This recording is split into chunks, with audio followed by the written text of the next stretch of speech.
तुमची मम्मी साहेब येणार. आले बघा. बाजूला त्यांना घेऊन येते मी. सख्यानो, पण तुमची मम्मी साहेब आता पहिल्यासारखी साधी सुधी नाही राहिली. ती आपल्या पक्षाची महाराष्ट्राची महिला प्रदेश अध्यक्ष झालीये. सिंपल आणि स्वीट.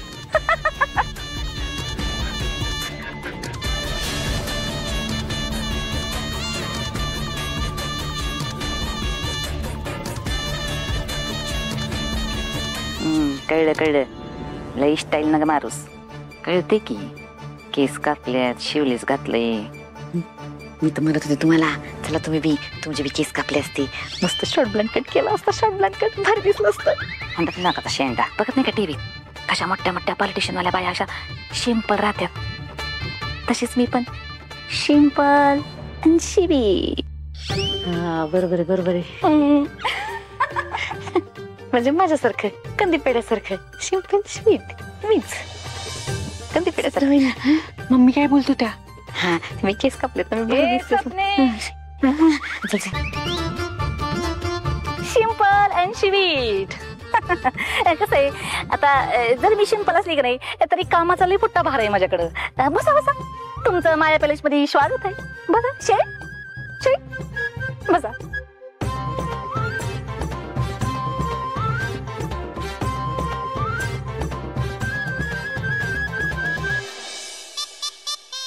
तर इथं जमलेल्या माझ्या आयानो बायानो तायानो, हल्लीच्या जगामध्ये बाई माणसानं इंडिपेंडंट असलं पाहिजे.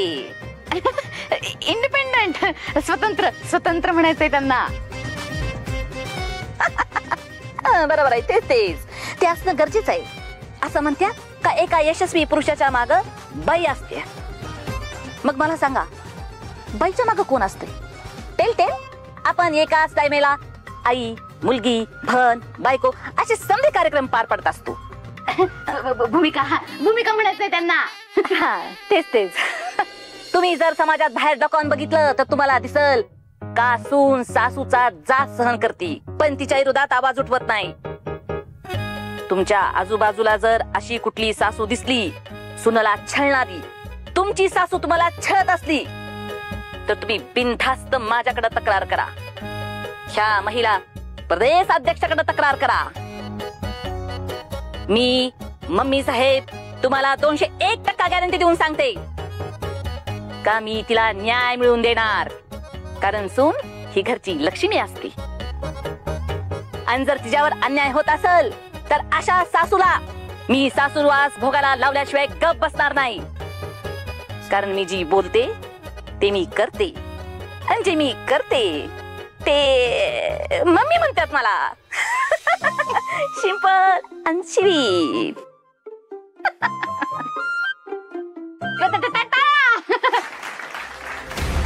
मम्मी साहेब राडा झालाय.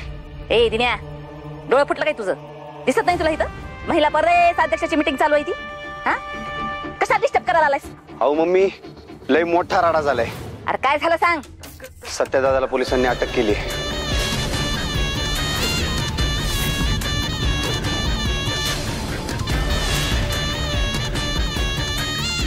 काय?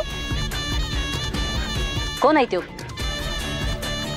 कुठल्या पोलिसाला स्वतःची नोकरी एवढी जड झाली? का ह्या वाघिणीच्या बछड्याला अटक करायची हिंमत कशी काय झाली त्याची? कोण आहे तो? अहो मम्मी साहेब, तो नाही ती आहे. ती कोणती? वाघमारे, इन्स्पेक्टर मंजिरी वाघमारे.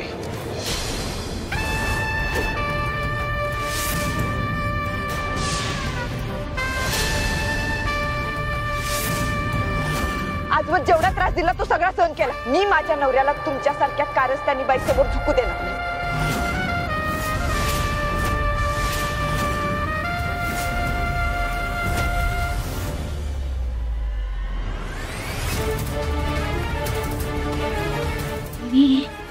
तुमच्या एक सुनबाई ऍक्सिडेंटल जाऊ बाई,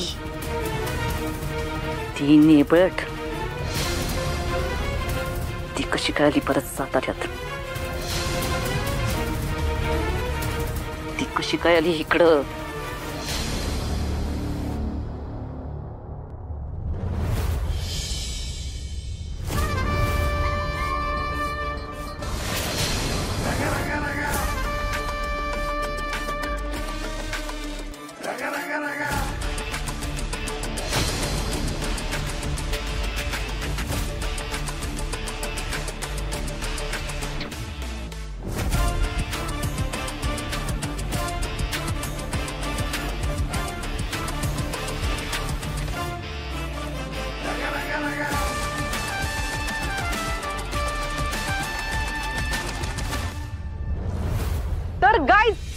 आजचे कैवारी सातारचा ढाण्या वाघ चक्क सत्यदादा आज पोलीस स्टेशन. Sorry madam. चला पडवळ आणा त्यांना खाली. चल हो चला. अहो मॅडम दवाखान्यात जाऊ दे की. हे बघा खूप लागलंय हो, खूप मारलंय त्याने. अहो थोड्या उशिराने दवाखान्यात गेलात ना म्हणून काही होणार नाहीये तुम्हाला. जबाब द्या आणि कुठे जायचं तिकडे जा. चला आत.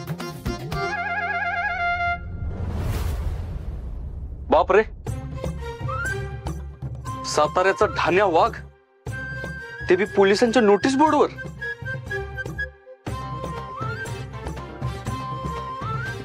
पडवळ, आरोपीची माहिती लिहून घ्या. मी अजून दुसरं कोण आहे तुमच्या आडनावाचं इथं?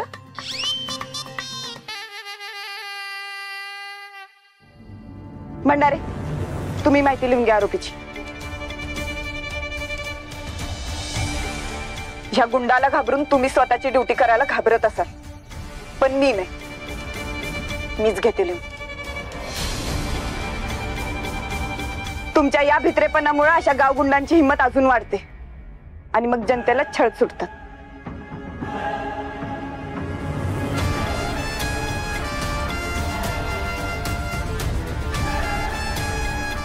नाव सांग तुझं.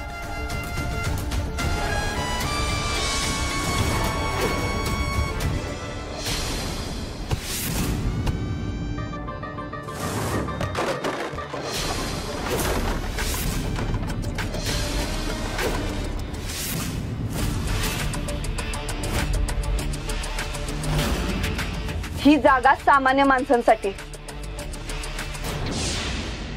गुंडांसाठी नाही. कायद्याचं मंदिर आहे हे, तुझा दरबार नाही. नाव सांग. तुम्ही विसरला का माझं ना? ओळखलं नाही मला? गुंडांशी ओळख नाही ठेवत.